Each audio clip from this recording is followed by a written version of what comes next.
அனைவருக்கும் வணக்கம். இன்னைக்கு நம்ம பார்க்க போற ஒரு இன்ட்ரெஸ்டிங் கோவில் வரலாறு என்னன்னு பார்த்தீங்கன்னா, மதுரையின் காவல் தெய்வம் மதுரை வீரனின் வீர வரலாறு பற்றி வாருங்கள் பார்ப்போம்.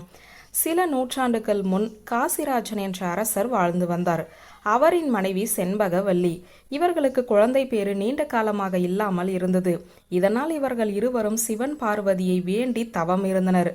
இவர்களின் தவத்தில் மனமகிழ்ந்த சிவன் பார்வதி இவர்களுக்கு சுந்து வீரன், சந்தி வீரன், ஆகாச வீரன், உச்சி வீரன், உரிமை வீரன், ஏம வீரன், காம வீரன் ஆகிய 7 வீரர்கள் சேர்ந்தவாறு ஒரு குழந்தை பிறக்கும் என வரம் அருளினர். அதன்படியே செண்பகவல்லி கருவுற்று தெய்வீக லட்சணம் பொருந்திய ஆண் குழந்தையை பெற்றெடுத்தால்.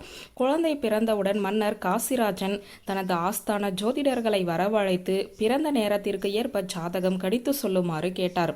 ஜோதிடர்கள் அனைவரும் காசிராஜனிடம், உங்களின் குழந்தை மாலை சுற்றி பிறந்ததால் மன்னனுக்கும் கோட்டைக்கும் ஆகாது என கிரக பலன்களை மாற்றி கூறினர். அதனால் கலங்கி போன அரச தம்பதியினர் வேறு வழியில்லாமல் ஜோதிடர்களின் ஆலோசனைப்படி அந்த குழந்தையை காட்டில் விட்டுவிட்டு வருமாறு வீரர்களிடம் கூறினர். வீரர்களும் ஒரு தங்க தாம்பாலத்தில் குழந்தையை வைத்து ஒரு மரத்தின் கீழே வைத்து விட்டு வந்தனர். அதே சமயத்தில் கோனேரிப்பட்டினம் என்ற பகுதியை பொம்மையா என்ற குறுநில மன்னர் ஆண்டு வந்தார். மன்னருக்கு பொம்மி என்ற பெண் குழந்தை இருந்தது. குறுநில மன்னரிடம் சின்னான் என்ற ஒருவர் பணியாளராக வேலை செய்து வந்தார். தனது மனைவி சின்னாத்தியிடம் காட்டிற்கு சென்று ஆவாரம் பட்டைகளை வெட்டி வரச் சொன்னார். சின்னாத்தியும் காட்டிற்கு சென்று ஆவாரம் பட்டைகளை வெட்டி கட்டி கொண்டிருக்கும் போது அந்த காட்டில் குழந்தையின் அழுகுரல் கேட்டது.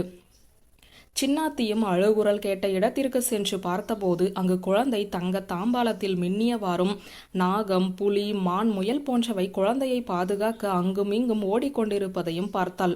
பிறகு அங்கு சென்று குழந்தையை எடுத்துக்கொண்டு வீட்டிற்குள் சென்றாள்.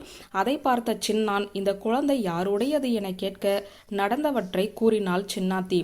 தெய்வ அங்க லட்சணங்கள் கொண்ட அந்த குழந்தையை இருவரும் தங்களது குழந்தையாக எண்ணி முத்து வீரன் என பெயர் சூட்டி வளர்த்து வந்தனர். முத்து வீரன் வாலிப பருவத்தை அடைந்து விளையாட்டு, கல்வி, வீரம் போன்ற அனைத்திலும் சிறந்து விளங்கினான்.